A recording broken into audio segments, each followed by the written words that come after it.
Jalur perdagangan. Jalur perdagangan adalah jaringan perdagangan sumber daya sebagai rangkaian jalur dan perhatian yang digunakan untuk angkutan kargo. Di dalamnya ada muatan barang yang diangkut dengan kapal laut, pesawat udara, atau pengangkut lain dalam suatu perdagangan atau komersial. Perdagangan internasional adalah perdagangan yang dilakukan oleh penduduk suatu negara dengan penduduk negara lain atas dasar kesepakatan bersama. Tujuan diadakannya perdagangan internasional antara lain untuk memenuhi kebutuhan masyarakat terhadap barang di suatu negara, lalu keuntungan bagi negara produsen adalah mendapat divisa dari penjualan barang tersebut. Jalur perdagangan strategis di kawasan ASEAN Pasifik. Jalur ini memiliki dua rute, yaitu yang pertama, Sea Lines of Communication atau jalur komunikasi laut, merupakan kawasan dengan wilayah dengan aktivitas marketing yang paling sibuk di dunia dengan melalui jalur kelautan yang strategis. Dan yang kedua, Sea Lines of Trade atau jalur perdagangan laut, merupakan kawasan dengan nilai perdagangan yang memiliki peningkatan yang cukup penting atau berpengaruh, dan hal tersebut tidak terlepas dari faktor aktivitas perdagangan yang berbasis konektivitas maritim. Jalur transportasi perdagangan internasional di Indonesia terdiri dari 5 jalur, yaitu yang pertama, alur-alur kepulauan Indonesia atau yang disebut dengan ALKI, adalah alur laut yang ditetapkan sebagai alur untuk pelaksanaan lintas hak kepulauan berdasarkan Konvensi Hukum Laut Internasional. Dan yang kedua, Indonesia terletak pada posisi silang di antara benua ASEAN dan Australia, serta di antara Samudra Pasifik dan Samudra Hindia. Lokasi ini menguntungkan karena menjadi inti jalur perdagangan dunia. Dan yang ketiga, jalur laut adalah jalur yang paling efisien untuk mengangkut barang yang berjumlah besar.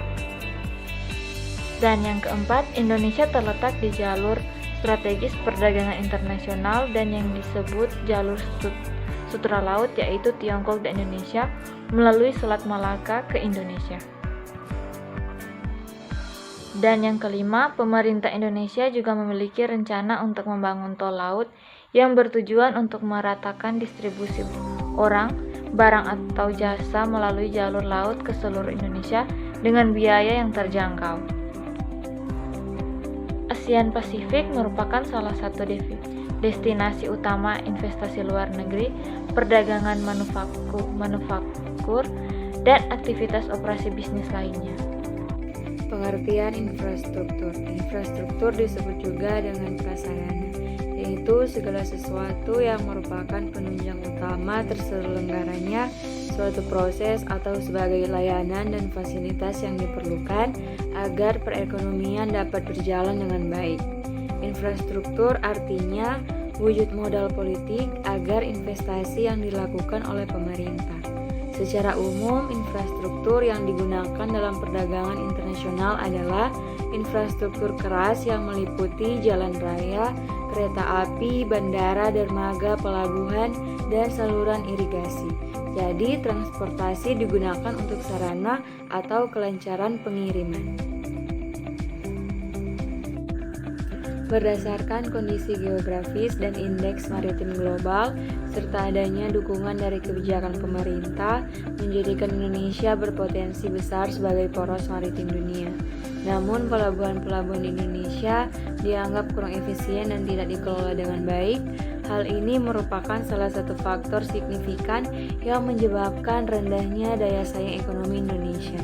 Kurang efisiennya pelabuhan tentunya menjadi salah satu faktor penghambat dalam mewujudkan Indonesia sebagai poros maritim dunia.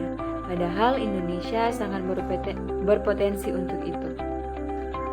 Manfaat dari perdagangan antar negara yaitu ada 7. Yang pertama, memperoleh keuntungan potensial. Kedua, memperoleh produk yang tidak tersedia. Ketiga, terciptanya kerjasama bilateral dan multilateral.